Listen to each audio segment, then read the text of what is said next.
morning all of you. Chapter 5, India's foreign trade, class 12. First topic, what is international trade? International trade, or we can say foreign trade. There are two types of trade. Number one, domestic trade. Domestic means trade between two states, two cities, और trade between country, मतलब country के अंदर ही trade हो रहा है, बाहर नहीं जा रहा. हम कानपुर से ओडिशा में ट्रेड कर रहे हैं या फिर हम कटनी से जबलपुर ट्रेड कर रहे हैं, तो जब अपनी कंट्री मतलब इंडिया के अंदर ही अंदर ट्रेड हो तो उसे हम क्या बोलते हैं? Domestic trade. Trade between country, like trade between two states, two cities, two districts. मतलब जब आपके कंट्री के अंदर ही ट्रेड हो रहा है, हम बाहर ट्रेड नहीं कर रहे, मतलब इंडिया में ही ट्रेड हो रहा है, तो वो आपका क्या हो जाएगा? Domestic trade. Number second, international trade. International trade means trade between to country. जब हमारा ट्रेड किससे हो? दो कंट्रीज के बीच में हो. Trade between two countries. For example, trade between America and India or China and India. So, domestic trade, trade between two states, two cities, or trade between countries, or trade between India. And international trade, trade between two countries like Japan and India, or China and India, America and India, like India and USA, etc. So, international trade or foreign trade means every country in the world exports certain goods and imports certain others. Her country को क्या चाहिए? Exports भी चाहिए और imports. Export भी करने हैं और इम्पोर्ट्स भी करने हैं. तो जब एक कंट्री दूसरी कंट्री को एक्सपोर्ट करती है और वहां से इम्पोर्ट आता है, उसी को हम क्या कहते हैं? International trade. So export and imports of goods and services across different countries. Inside our country is known as domestic trade, but across different countries is known as international trade. So export and import of goods and services between across different countries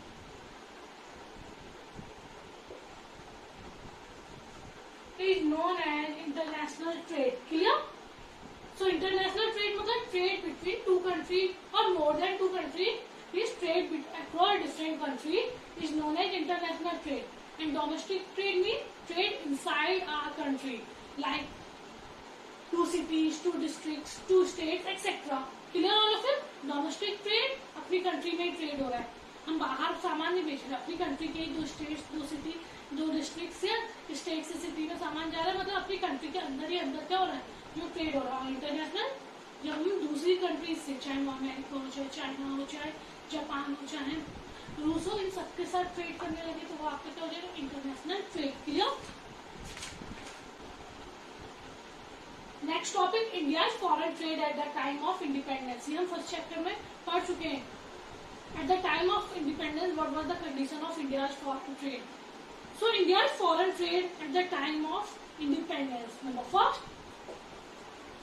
Indian economy suffered its colonial exploitation during the British rule. जो Indian economy थी वो किससे सफर थी? British rule से. Indian economy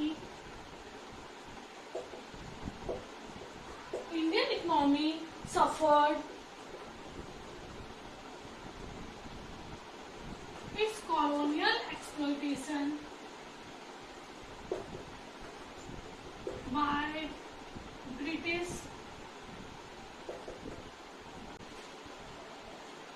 Number second, India became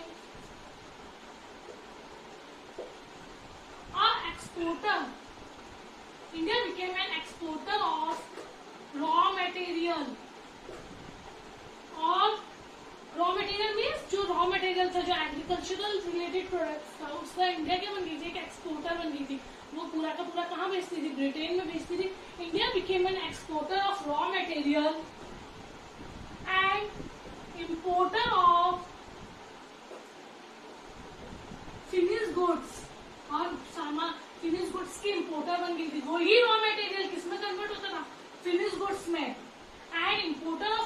goods made by Britishers. Means हमारा ही माल जो बाहर जाता था वो फिनिश गुड्स में कन्वर्ट होकर ब्रिटिश हमें ही बेच देती थी. So India became an exporter of raw material and importer of finished goods made by Britishers. Number third, on the eve of independence, our balance of trade was favorable. On the eve of independence,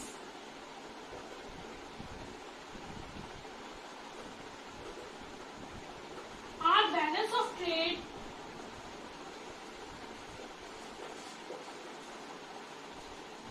was favorable. Favorable means हमारे favour में था. Means exports are greater than imports. Export ज्यादा थे और imports कम. भी export मतलब हम अपनी कंट्री से माल ज्यादा भेज रहे हैं और बाहर से मंगा कम रहे, तो भी हमारी कंट्री में इनकम ज्यादा आएगी क्योंकि बाहर ज्यादा. और क्या हो रहा था, हम किन चीजों का एक्सपोर्ट कर रहे थे? रॉ मटेरियल का या एग्रीकल्चरल रिलेटेड प्रोडक्ट्स का. इससे बहुत कम पैसा आ रहा था. तो हमारा सरप्लस में होने के बाद भी ट्रेड नुकसान किसे हो रहा था? हमें. फायदा सारा का सारा कौन ले जा रहा था? ब्रिटिशर्स.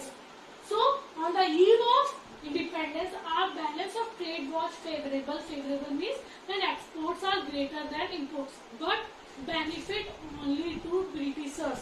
पर बेनिफिट किसे मिला था? But beneficial for Britishers. Clear? So, Indian foreign trade at the time of independence, Indian economy was badly suffered by Britishers. Number second, India became an exporter of raw material and importer of finished goods made by Britishers. Number third, on the eve of independence, our balance of trade was favorable or surplus. Means exports are greater than imports, but benefit or beneficial for Britishers only. In 1946-47, excess of export over imports were estimated as of ₹31 crore. 1946-47 की बात करें तो हमारे exports कितने ज्यादा थे as compare to imports? ₹31 crore. इतने ज्यादा थे हमारे exports as compare to imports. The balance of trade had shrunk to ₹14 crore. और 47-48 में ये जो बैलेंस ऑफ ट्रेड था, जब एक्सपोर्ट ज्यादा थे इम्पोर्ट थे, वो धीरे धीरे कम होकर कितना रह गया? 47-48 में श्रंक होकर कितना रह गया? 14 crore. As regard direction of trade, it was largely limited to Britain. और हमारा जो भी ट्रेड था वो कहाँ तक, मतलब एक तरह से मोनोपोली कंट्रोल था ब्रिटिशर्स का हमारी कंट्री पे. तो हमारा जो फॉरेन ट्रेड था वो कहाँ तक लिमिटेड था? फॉरेन ट्रेड और इंटरनेशनल ट्रेड वर कन्फाइंड